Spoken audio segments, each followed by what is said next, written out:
BRS कारगुजार सदर KTR का रूडमूसी के इलाकों का दौरा, हड्रा की निहदामी कार्रवाइयों के मुतासरीन से की मुलाकात। बीआरएस कारगुजार सदर केटीआर व बीआरएस एमएलए सविता इंदिरा रेड्डी व साबिका home minister Mohammed Mahmood Ali, minority senior leader Abdul Mukhid Chanda ने रूडमूसी पर वाक़े मुख्तलिफ इलाकों का दौरा करते हुए मुतासरा अवाम से मुलाकातें की और इन्हें तयक़ुन दिया कि इनकी पार्टी हर मुमकिना मदद फराहम करेगी। केटीआर ने मुतासरा अवाम से मुलाकात करते हुए कहा कि तेलंगाना में एक अजीब सा माहौल है। रेवंत रेड्डी हुकूमत को बीजेपी से भरपूर तायद हासिल हो रही है।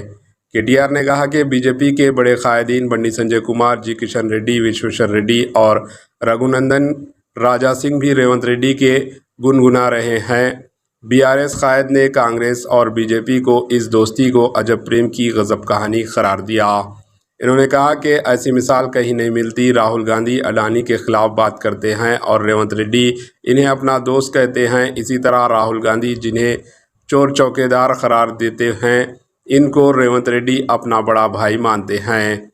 राहुल गांधी हरियाणा और उत्तर प्रदेश में बुलडोज़र राज के खिलाफ बात करते हैं और यहाँ पर रेवंत रेड्डी ने बुलडोज़र की दहशत मचा रखी है। रेवंत रेड्डी जब घर घर बुलडोज़र भेज रहे हैं तो राहुल गांधी भी खामोश हैं और बीजेपी के बड़े कायदीन भी खामोश हैं। केटीआर ने कहा कि इन इलाकों में कभी बारिश का पानी नहीं दाखिल हुआ तो फिर इन्हें मुनहदिम करने की क्या ज़रूरत है। केटीआर ने कहा कि रेवंत हुकूमत ये दावा कर रही है कि Musi river front development project 1,50,000 crore रुपये खर्च करने का मंसूबा है। दरअसल इसमें से 1 लाख करोड़ रुपये हड़प लिए जाएंगे। इन्होंने कहा कि ऐसा प्रोजेक्ट बेफैज़ होता है जिससे 1 लाख ख़ानदान बेघर हो जाएं।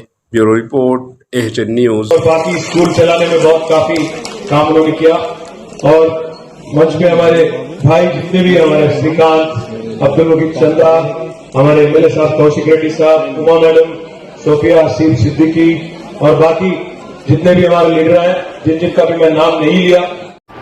एचएन न्यूज़ को लाइक करें, शेयर करें और सब्सक्राइब करना ना भूलें।